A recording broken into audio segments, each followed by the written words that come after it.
আগামী কুরবানি থেকে দেশবাসী আশা করতে পারে যে চেয়ারপারসন এবং ভারপ্রাপ্ত চেয়ারম্যানের সাথে দেশে ঈদ করবে?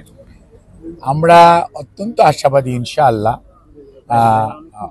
অল্প সময়ের মধ্যেই এই দেশনেত্রী বেগম খালেদা জিয়ার চিকিৎসা চলতেছে, তো এখানে চিকিৎসাধীন থাকা অবস্থায় এখানকার চিকিৎসকদের পরামর্শক্রমে হয়তো আমরা আস্থা, নিরাপত্তা ও প্রগতির সাথে প্রযুক্তির সমন্বয়ে গ্রাহকদের সর্বোচ্চ মানের ব্যাংকিং সেবা প্রদানই কমিউনিটি ব্যাংকের লক্ষ্য।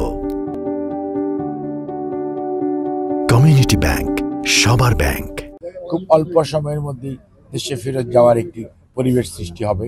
আর ভারপ্রাপ্ত চেয়ারম্যানও উনি একটা নির্ধারিত সময়ের মধ্যেই এবং যেখানেই উনি মনে করবেন যে বাংলাদেশের অবস্থা মানে যে ওনার যাওয়ার জন্য প্রয়োজন এবং ঠিক সেই সময় উনি যাওয়ার সমস্ত উদ্যোগও গ্রহণ করেছেন এবং ইনশাআল্লাহ উনি সবাইকে উনিও ওনার মতো করে খুব দ্রুতই স্বদেশ প্রত্যাবর্তন করবেন।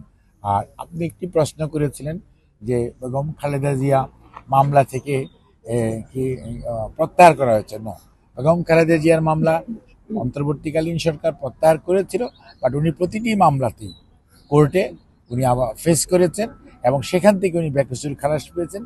ঠিক যেমনভাবে আমাদের ভারপ্রাপ্ত চেয়ারম্যান জনাব তারেক রহমানের প্রতিটি মামলায় কোর্টে ট্রায়ালের পরবর্তীতে সেই সমস্ত কোর্ট থেকে ওনারা বেকসুর খালাস পেয়েছেন। অর্থাৎ মিথ্যা ষড়যন্ত্রমূলক মামলা যেটি আমরা গত 17 বছর যাবৎ বলতেছিলাম, সেই একই জিনিস আজকে আইন আদালতে প্রমাণিত হয়েছে। ধন্যবাদ।